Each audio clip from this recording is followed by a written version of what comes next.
America in दिनों युद्ध के एक नए मोर्चे में उलझा हुआ है और वह है कॉलेज कैंपस, जो छात्रों के विरोध प्रदर्शन की चपेट में आ गया है। नमस्कार, स्वागत है आपका भारत व्यू पॉइंट चैनल में।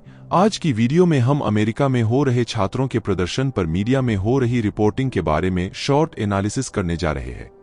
इस चैनल पर वीडियो सिर्फ आपको न्यूज देना नहीं है, यहाँ आपके नॉलेज, आपके एनालिटिकल थिंकिंग भी इंक्रीज हो ऐसे कंटेंट लाने का प्रयास होता है। वीडियो काफी इंटरेस्टिंग होने वाली है। आपको चीजों को समझने का नया पर्सपेक्टिव मिल सकता है, कैसे आसपास में जो चीजें हो रही है और जो हमें दिखाई जाती हैं उसमें क्या अंतर है, इसे आप समझ पाएंगे। तो चलिए वीडियो को शुरू करते हैं, लेकिन इससे पहले आपके लिए एक रिमाइंडर है कि चैनल को सब्सक्राइब जरूर कर लीजिए, क्योंकि ऐसे शानदार वीडियो आपको हमारे इस चैनल पर मिलते रहेंगे। अमेरिका में छात्रों का प्रदर्शन हेडलाइंस बना हुआ है। इसकी शुरुआत न्यूयॉर्क की कोलंबिया यूनिवर्सिटी से हुई और फिर जल्द ही यह उसके अन्य विशिष्ट कॉलेजों के बाद यूरोप तक भी फैल गया। गाजा में युद्ध को लेकर छात्र विरोध प्रदर्शन कर रहे हैं। कॉलेज कैंपस फिलिस्तीन समर्थक और इजराइल समर्थकों के खेमों में बंट गए हैं। दोनों के पास अपने अपने वाजिब तर्क हैं। आप इसे इनकार नहीं कर सकते कि इजराइल ने गाजा में कई सीमा रेखाओं को लांघा है, लेकिन 7 अक्टूबर को इजराइल के साथ जो हुआ उससे भी आप नजर नहीं फेर सकते। इसके अलावा यह भी देखें कि अमेरिका में लगभग 73% यहूदी छात्रों को यहूदी विरोधी भावनाओं का सामना करना पड़ रहा है। इस्लामोफोबिया को लेकर मुस्लिमों के साथ भी यही हो रहा है। पिछले 7 महीनों में अमेरिका में मुस्लिम विरोधी घटनाओं में 216% का इजाफा हुआ है। इसलिए वहां पर ये दोनों ही समुदाय खुद को खतरे में महसूस करते हैं और अब दोनों ही जमकर विरोध प्रदर्शन कर रहे हैं।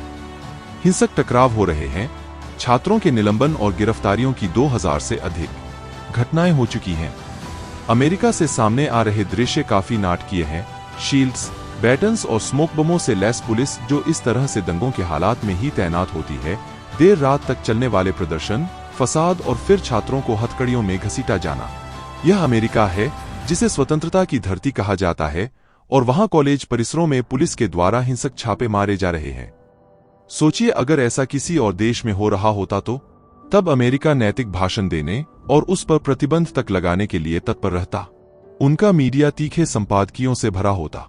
हर तरफ मेन स्ट्रीम मीडिया में उसे कोसा जाता, निंदा की जाती, लेकिन अभी वे सभी तटस्थता की आड़ में छुपे हुए हैं। द न्यूयॉर्क टाइम्स का कहना है कि कॉलेजों का पतन हो गया है। द वॉल स्ट्रीट जर्नल का कहना है कि इजराइल से विनिवेश कारगर नहीं साबित होगा, हालांकि छात्र यही मांग कर रहे हैं।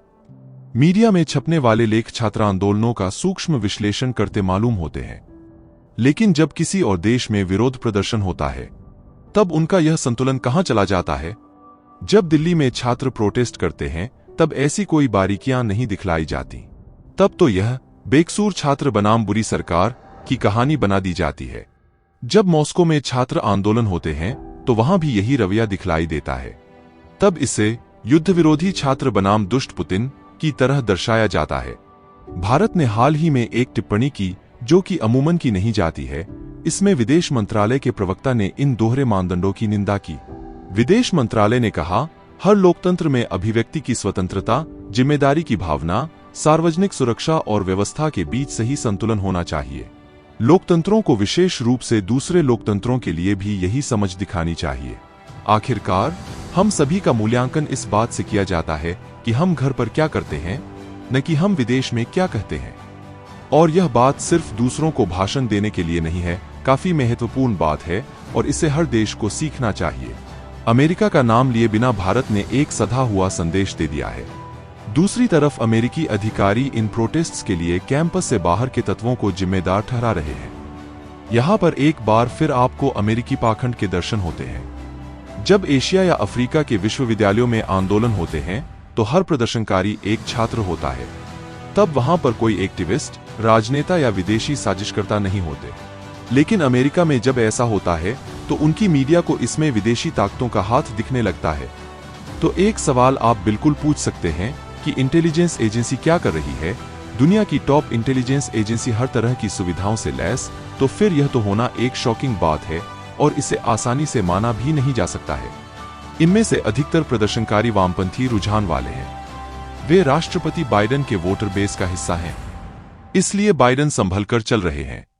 वे उनकी मांगों को मानकर इजराइल से अपने को अलग नहीं कर सकते, लेकिन चुनावी साल में उन छात्रों को नाराज भी नहीं कर सकते हैं। अमेरिका में छात्रों के विरोध प्रदर्शनों का एक लंबा इतिहास रहा है, जो राजनीतिक विकल्पों को निर्धारित करते हैं। 1960 के दशक में नागरिक अधिकार आंदोलन से लेकर 1968 में वियतनाम युद्ध और 1980 के दशक में दक्षिण अफ्रीका के रंगभेद शासन के खिलाफ प्रोटेस्ट तक इनका एक लंबा इतिहास रहा है। बाइडेन को युवाओं के इस विस्फोट से निपटने के लिए योजना बनानी होगी। लेकिन संकट खत्म होने के बाद क्या अमेरिका अपने रवैये पर विचार करेगा? क्या वहां की मीडिया भी इतनी ही जिम्मेदारी के साथ हर देश के मुद्दे को समझते हो रिपोर्टिंग करेगा? हम उम्मीद ही कर सकते हैं। इस एनालिसिस का फोकस इस पर है कि चीजों को पब्लिक के सामने कैसे रिप्रेजेंट किया जाता है, कैसे एक देश की मीडिया अपने को ट्रेंड में बनाए रखने के लिए चीजों को किस तरह से पब्लिक के सामने रिप्रेजेंट करती है। आप क्या सोचते हैं? क्या यहाँ पर मीडिया अपना काम बिल्कुल अनबायस्ड होके जैसे वह दूसरी देश के लिए करता है यहाँ भी कर रही है, या फिर आपको भी यही लगता है कि दूसरों को उपदेश देना बहुत आसान होता है, उसे खुद पर लागू करना बहुत मुश्किल? फिलहाल आज के लिए वीडियो में इतना ही। मिलते हैं अगले वीडियो में। ऐसे ही इंसाइटफुल नॉलेज के लिए हमारे चैनल से जुड़िए, और अगर आपको यह जानकारी अच्छी लगी तो प्लीज लाइक के बटन को हिट कीजिए। अगर कोई सुझाव हो तो हमें कमेंट में बताएं। साथ ही चैनल को सब्सक्राइब करना मत भूलिएगा। मिलते हैं अगले वीडियो में। Take care. जय हिंद।